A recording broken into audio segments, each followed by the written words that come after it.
asserts to Mr. Brajurdi that the Syrians cling to their national unity, reject foreign intervention and support the program of reform and dialogue. The group supporting terrorism in Syria is exposed in Istanbul, including 11 parties, the largest of which is the US and the smallest is Qatar. 5,000 displaced Syrians returned to their homeland from the Jordanian tented camps after the exposure of the political trade in their suffering.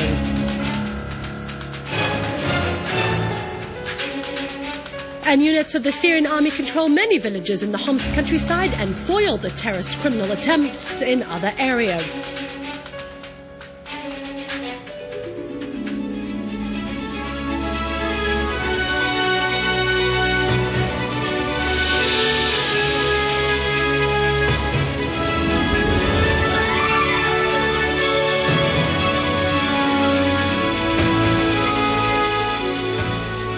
Good afternoon. Welcome to our news bulletin. I'm Dania Nizam. Deputy Prime Minister, Foreign Minister Walid al-Muallim received this morning Dr. Alauddin Brajurdi, Chairman of the Committee of National Security and Foreign Policy in the Iranian Shura Majlis and Chairman of the Society of the Syrian-Iranian Parliamentary Friendship, who is currently visiting Syria with a parliamentary delegation. They discussed ways and means of consolidating the distinguished relations between Syria and Iran. Mr. al-Muallim explained the reality about the Syrian events, asserting that foreign powers were targeting Syria's basic role in the region and its independent decisions in support of the just Arab causes. He asserted that Syria was facing armed terrorist groups aiming to destabilize the country. These terrorists received support and finance from similar terrorist organizations in the neighboring countries.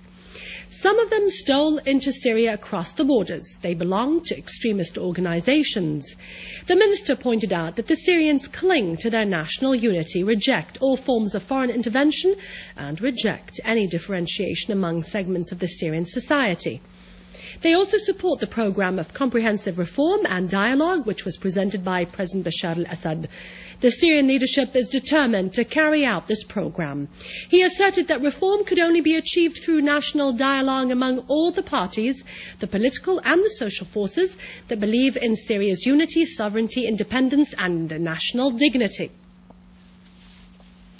The minister thanked the friendly Iranian people and their leadership for their noble attitude in support of Syria. He added that Syria continued to activate and consolidate economic and trade relations and investments with the Iranian Islamic Republic in all fields. Dr. Brajurdi pointed out that Iran supported President Assad's efforts to face and foil the hostile foreign policies. He said the visit of the Iranian delegation came within the context of strong relations between the two friendly people. It is an assertion of Iran's stand by Syria against the plot which targets it. He criticized the Arab and Western countries which support the armed terrorist groups. He expressed his conviction that Syria's future remained in the hands of its own people, and that the Syrians themselves determine their own future. Assembly Speaker Mohammed Jihad al-Laham also received the Iranian delegation headed by Alauddin Brajurdi, Chairman of the Committee of National Security and Foreign Policy in the Iranian Shura Home. Speaker al-Laham pointed out to the role of the friendly countries, on top of which are Iran, Russia, China and the BRICS countries, in enhancing the people's steadfastness and supporting their just causes at the international forums. Earlier, the Iranian delegation began yesterday, a visit to Syria. Mr. Brajurdi said the aim of the visit is to support resistant Syria in the face of the Zionist entity and the head of world arrogance, and to consolidate the distinguished Syro-Iranian relations. Syria is the spearhead of resistance in spite of all the plots against it.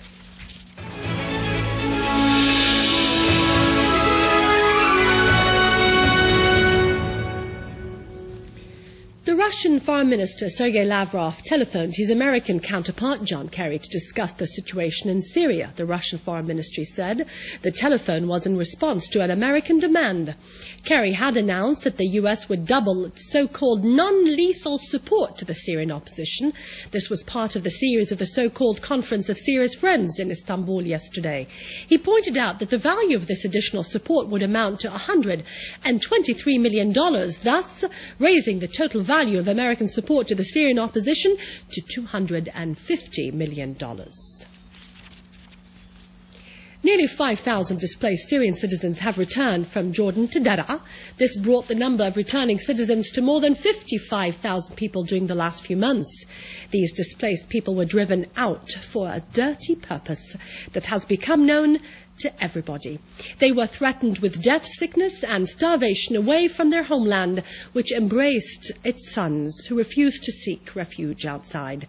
Syria has a place for everybody.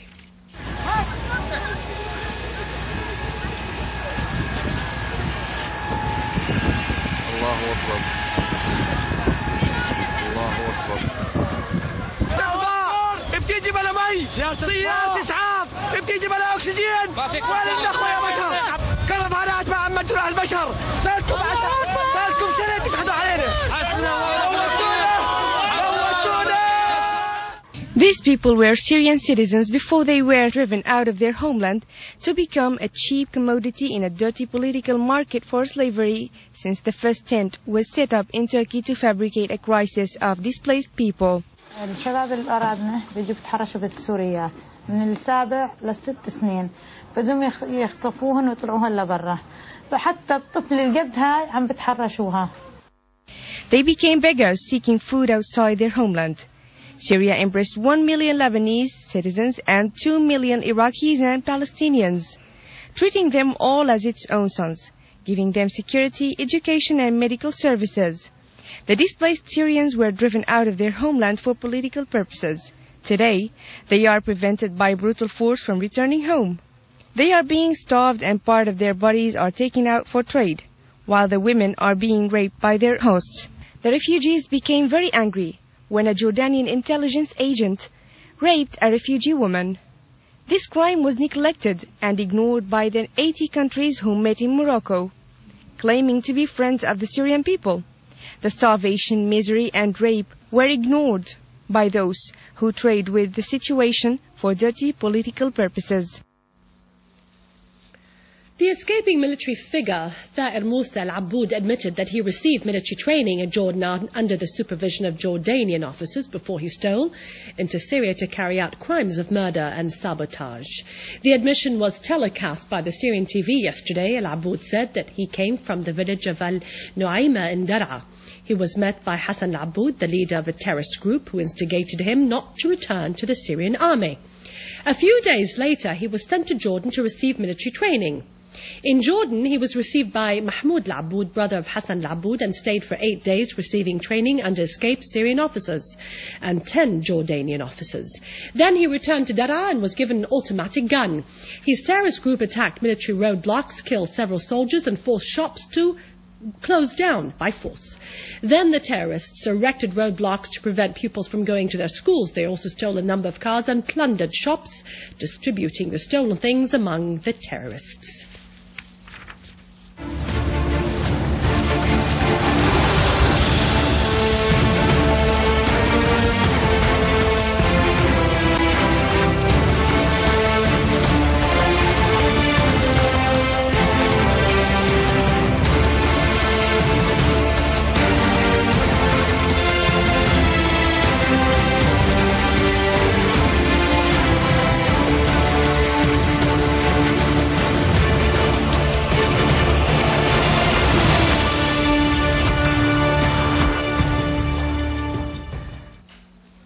The Syrian Arab Army cleansed the countryside of Al-Qasir, such as Burhaniya, Nabain al-Tanur, Al-Mansouriya fields, Qadish, Al-Rudwaniya and Al-Sikmaniya towns after killing and injuring terrorists there.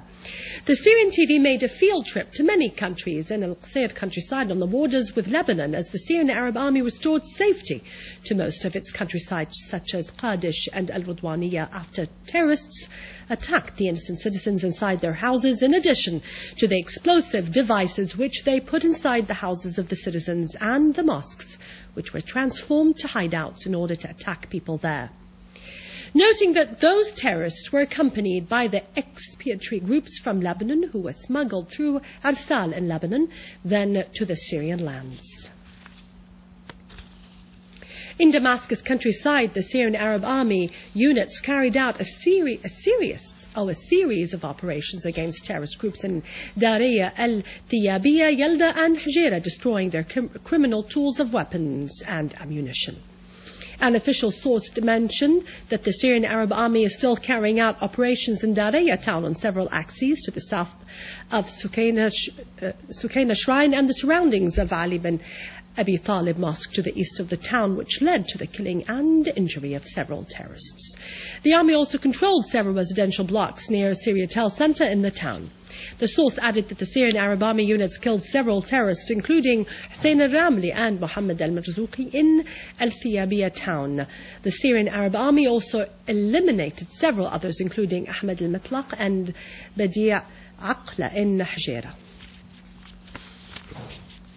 In Homs, the situation of several wanted people was settled in the quarters of Al-Mukhayyam and Al-Shammas. They surrendered some of their weapons to the security forces. The weapons included Russian guns, bomb action guns, a pistol and 2 hand grenades.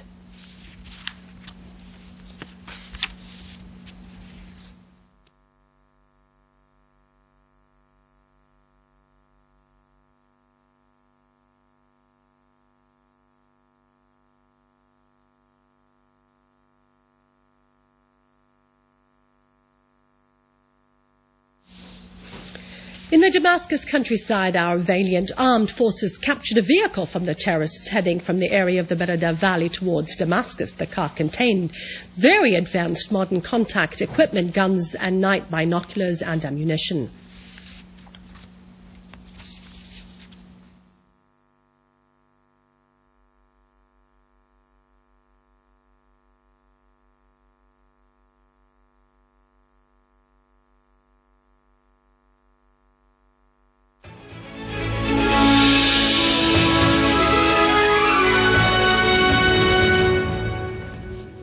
In Damascus, an exhibition of handmade works was held by people with special needs, depicting a picture of determination and absolute excellence.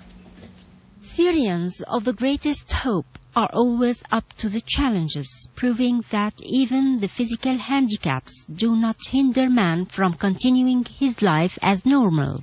This fact is proven by the people with special needs in their exhibition of handmade works, which was organized by Syrian Students' Union at Damascus University campus. It shows that the people with the special needs, including the blind people, are able to innovate and to produce the homemade works. I made covers for mobile phone, for the Holy Quran, a bag and plant carriers. Minister of Social Affairs Dr. Kinda Shammat opened the exhibition, which displayed many beautiful works that were made by people with special needs, using natural material, simulating the reality and representing creativity.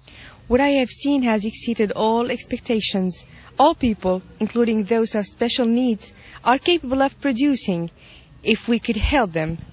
Each one who has an idea should work on it, and we are not hindered by anything. We hope that we will proceed forward in our success.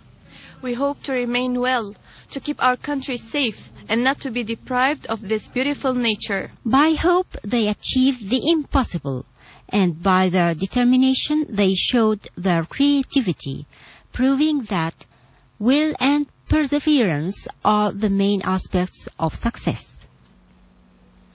That concludes our bulletin for today. For more news, you can visit our website, syriaonline.sy, and it's after the break. It's our economic news with Vani. God bless you all, and God bless Syria.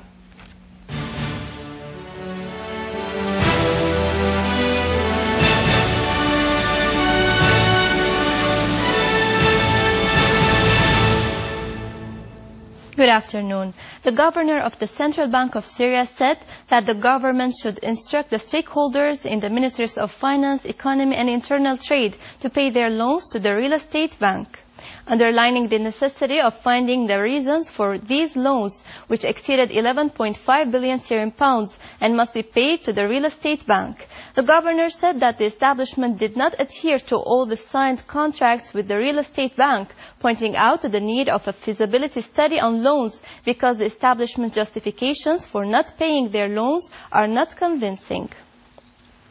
The General Establishment of Social Insurance has finalized the preparation of the new insurance law, amending some articles that formed a gap in applying the law number 78 for the year 2001.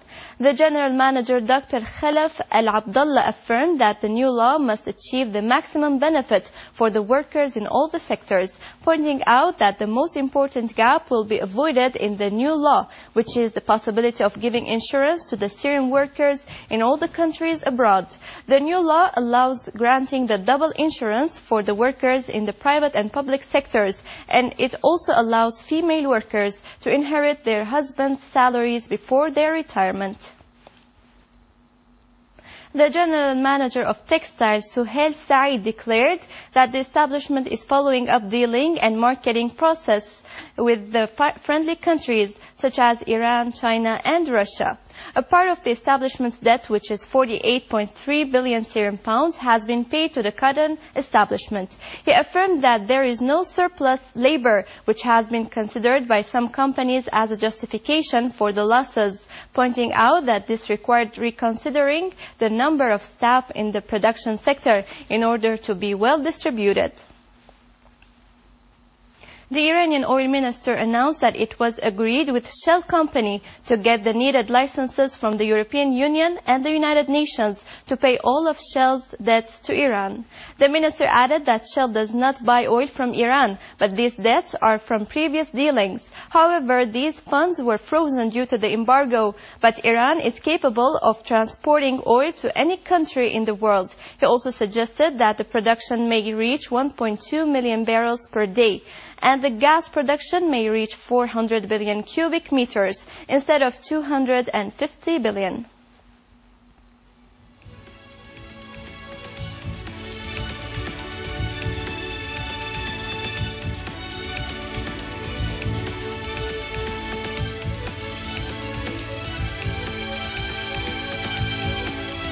The Jewelers Assembly set the price of the 21-carat gold at 4,750 Syrian pounds per gram for the second day, while the Rashadi golden coin was set at 34,700 Syrian pounds, and the English coin was set at 38,800 Syrian pounds.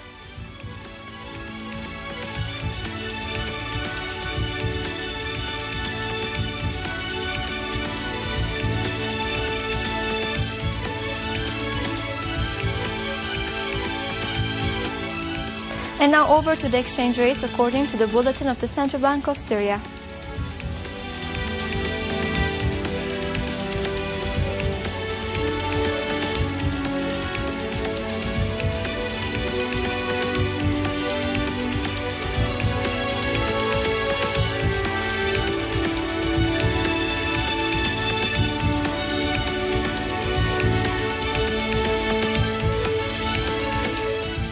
With this, we conclude our news. Thank you for watching and goodbye.